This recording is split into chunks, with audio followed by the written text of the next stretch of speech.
नमस्कार। चलिए आज समझते हैं एक ऐसे प्राचीन ग्रंथ को जिसमें मुश्किल से मुश्किल फैसलों से निपटने के लिए टाइमलेस विजडम छुपा है। हाँ, हम बात कर रहे हैं भगवत गीता की। ये सवाल तो हम सबकी जिंदगी में कभी ना कभी आता ही है ना? कि जब हर रास्ता गलत नजर आ रहा हो तो सही क्या है। और बस यही वो गहरी दुविधा है जहां से गीता का वो महान संवाद शुरू होता है। जरा सोच कर देखिए उस पल के बारे में।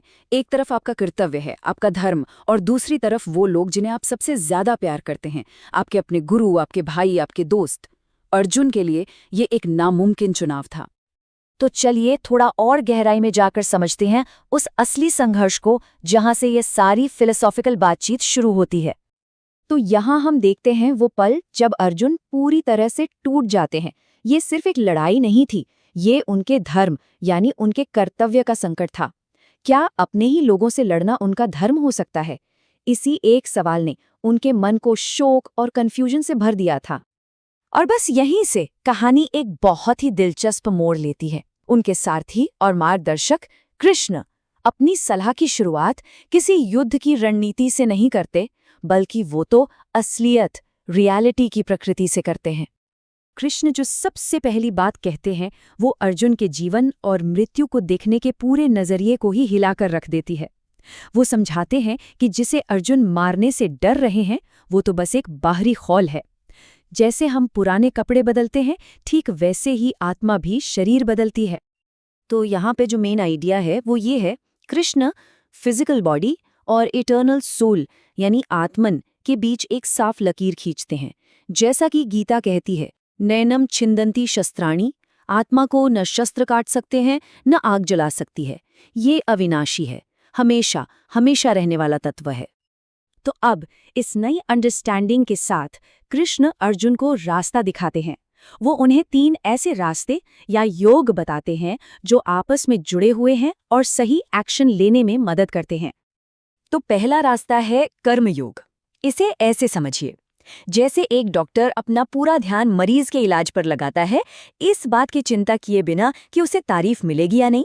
बस यही कर्मयोग का सार है, फल की चिंता किए बिना अपना कर्तव्य, अपनी ड्यूटी पूरी लगन से निभाना। अच्छा, कर्म के बाद आता है ज्ञान योग यानी समझ का रास्ता, विवेक का मार्ग। ये हमें ये समझने में मदद करता है कि आखिर हमारे काम क्यों मायने रखते हैं। ये हमें सच और भ्रम के बीच फर्क करना सिखाता है ताकि हम जीवन में सही फैसले ले सकें। और फिर आखिर में है भक्ति योग यानी डिवोशन का, समर्पण का मार्ग। ये हमारे सारे कामों को एक हायर पर्पस से जोड़ देता है। जब हम इस भावना से काम करते हैं तो हमारा हर कर्म एक प्रार्थना बन जाता है, एक अर्पण बन जाता है। अब आते हैं गीता के शायद सबसे फेमस कॉन्सेप्ट पर, एक ऐसा आइडिया जो कर्मयोग का दिल है। ये गीता के सबसे पावरफुल मैसेजेस में से एक है। पूरी लगन से काम करो, अपना बेस्ट दो, लेकिन नतीजा चाहे जो भी हो शांत और बैलेंस्ड रहो।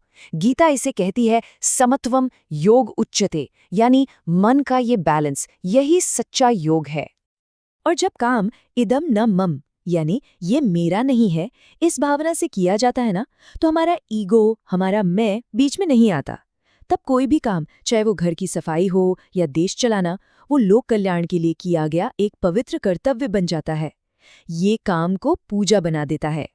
तो सवाल ये उठता है कि इन सब रास्तों पर चलने का आखिर मकसद क्या है, अल्टीमेट गोल क्या है? इसका लक्ष्य है मन की एक ऐसी अवस्था पाना, एक ऐसी अटूट शांति पाना जिसे कोई हिला ना सके। गीता इस आइडियल स्टेट को एक बहुत ही खूबसूरत नाम देती है, स्थित प्रज्ञा, यानी वो इंसान जिसकी बुद्धि स्थिर है। सोचिए, एक गहरी झील की तरह, जिसकी सतह पर भले ही लहरें हों लेकिन उसकी गहराई में हमेशा शांति रहती है। स्थित प्रज्ञ व्यक्ति का मन बिल्कुल ऐसा ही होता है। और हाँ, ये कोई हवाई बात नहीं है, कोई एब्स्ट्रैक्ट आइडिया नहीं है। देखिए, गीता एक व्याकुल मन को शांत मन में बदलने के लिए प्रैक्टिकल स्टेप्स बताती है। ये एक सफ़र है जो इंद्रियों को कंट्रोल करने से शुरू होता है और मन के कंप्लीट बैलेंस तक पहुंचता है। और नतीजा होता है एक ऐसा इंसान जो दुनिया के लिए एक पॉजिटिव फोर्स है, सिर्फ इसलिए क्योंकि उसने अपनी अंदरूनी दुनिया को जीत लिया है। वो नफरत से नहीं, बल्कि करुणा और प्रेम से काम करता है। ये जो हजारों साल पुराना ज्ञान है ना, वो आज की हमारी इस भाग दौड़ और डिस्ट्रैक्शन से भरी जिंदगी में शायद पहले से भी ज्यादा रेलेवेंट है। जरा सोचिए, अपनी जिंदगी में थोड़ी और शांति और क्लैरिटी लाने के लिए इन टाइमलेस प्रिंसिपल